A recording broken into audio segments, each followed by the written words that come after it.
So, you have a new YouTube channel idea for me? Yes, sir, I do. It's called the All-Canadian Reptile Girl. So, the girl is a reptile, like one of those lizard people that run the world from the shadows? No, the girl is a girl. She just talks about reptiles. Wouldn't she run out of things to say pretty quickly? What do you mean? Well, reptiles are cold-blooded and like the heat, right? Yeah.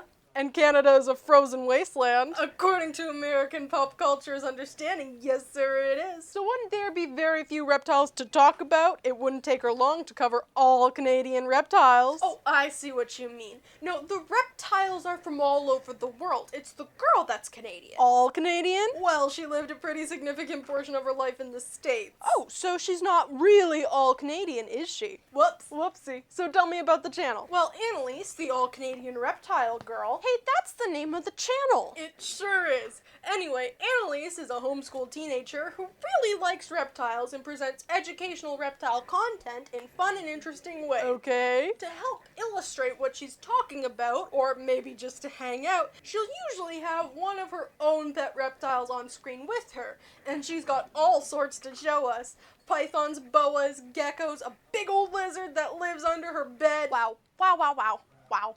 So, sounds like the Tiger King or one of those pet hoarders or fake animal rescue channels. Some of those get a lot of views, and you get money for views, and I like money. I know you do, sir, but some of those venture into the territory of unethically and unsafely exploiting animals for profit. Exploiting animals for profit is tight. No, that's bad. That's very bad. This channel is more about education than look at this new pet I got, let's dress it up, or maybe feed a child to it. Okay. She'll talk about advancing care standards, behavior, biology, dispelling myths about reptiles. There's lots of those to address. Does she have any credentials or education that would qualify her to speak authoritatively on this? No, sir. In fact, she's learning as she goes. This channel is a central part of her homeschooling. Ew, homeschooled kids are weird. Learning requires a hyper-stressed, overworked, underpaid, often jaded, underappreciated teacher to make sure kids know how to sit still and recite facts and figures. Who's gonna learn her to spoke good? Well, I assume it's the disembodied voices you hear off-screen sometimes.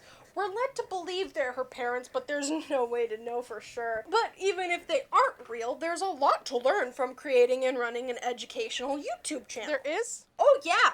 Along with researching about nature and biology, there's a bunch of areas that this spills into. Geography, geology, sociology. Those are subjects I remember. Go on.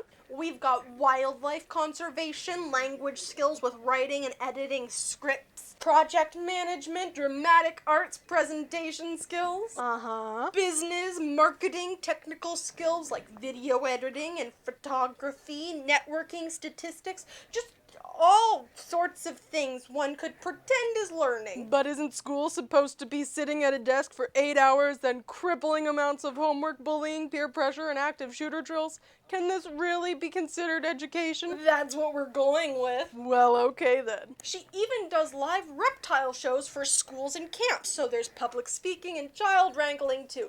Lots of ways to integrate into a made-up homeschooling curriculum. So we'd basically be watching some kids' homework. Who'd want to watch that? Oh, a very small percentage of reptile people, along with friends, family, and acquaintances with no interest in reptiles that have been coerced into watching and engaging with the videos. Coerced engagement is tight. Yeah, that sounds pretty problematic too. Okay then, what else can you tell me? Well, she has a catchphrase, nurture all nature, that she says at the end of her videos to, encourage people to nurture all nature. Wow, she must really love all nature. Yes, sir, she does. Except spiders. She finds them super scary, just terrifying. Oh, really? I guess there is no tarantulas for her, right? No, she has one of them too. Her name is Nope. She has a pet that she's legitimately afraid of and named it Nope. Doesn't that make it hard for her to properly care for her? Actually, it's super easy, barely an inconvenience. You see, when it's time to feed the spider, she just says, "Dad, feed the spider,"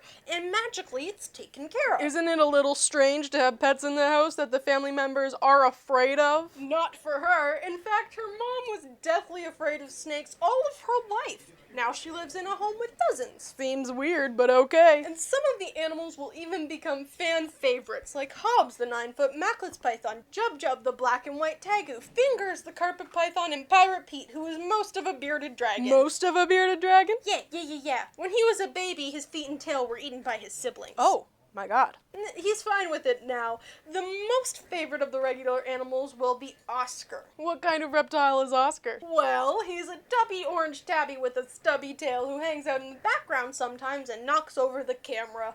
Stubby, tabby? Oscar's a cat? Yes, sir, he is. So the favorite animal on the Reptile channel is a cat? Why not make the channel about cats? It would have a much broader appeal than reptiles. Hey, shut up. She really wants to focus on the reptiles. But I want to see the kitty. I'm gonna need you to get all the way off my back on this one. Fair enough. Say, isn't there a rule in filmmaking that says you shouldn't work with children and animals? This channel is doing both. Isn't it going to be hard for a child to be wrangling animals for filming? Well, actually, it too is going to be super easy, barely an inconvenience. You see, reptiles are much smarter than most people give them credit for, and Annaliese spends a lot of time socializing and training her reptiles. For the most part, they are very well behaved. But isn't that bad? If she gets bitten, won't that generate more clicks? Child bitten by snake. Think of the views, and the views get me more of the stuff that I like. The money? Yeah, the money. Maybe, but that's not really the message we're going for. Annaliese is trying to destigmatize a lot of the public's views on snakes and reptiles. I mean, sure, it is possible for her to get bitten on camera very occasionally.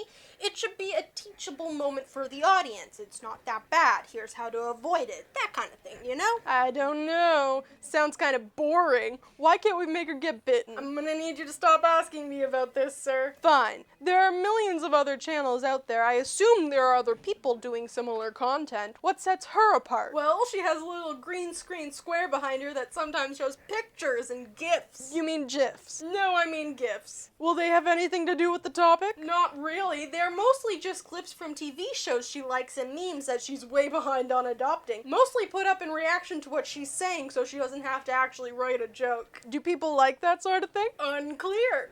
Most of the comments surrounding those seem to be about how she's too young to know what MASH is. Nice. What else? Well, sometimes she does skits or bits where she talks to herself as if she was two different people. Oh, why would someone do that? I don't know. Okay then. Say, isn't part of the appeal of YouTube is that anyone can create content? Why would you need to pitch this to me? So that this bit can happen. Fair enough. Is there anything else you want to tell me about the mostly Canadian reptile girl? Well, no one seems to be able to spell her name right, and if she has too much caffeine, her voice gets kind of high-pitched and peeks out the mic. But I think that's pretty much it. So what do you think? Well, it sounds like she has some interesting animals and people like learning about cool things. As long as she presents her content in a fun and interesting way, I think it could be a big hit. Oh yeah, fun and interesting all the way. One thing no one can accuse her of is being boring. Hey, thanks for watching this Pitch Meeting Parody. My thanks to Ryan for being awesome. If you liked the video, please consider hitting the subscribe button, the like button, the button, not the power button on the laptop. That'll turn this off. The X button up there in the corner, don't hit that. The button from the button, yeah, just go ahead and hit that. The button that lets you get your favorite pop from the vending machine, that's a good one. Just buttons. Hit all the buttons, except those buttons that I just said not to, and other bad buttons. Yeah, anyways, thanks. Bye.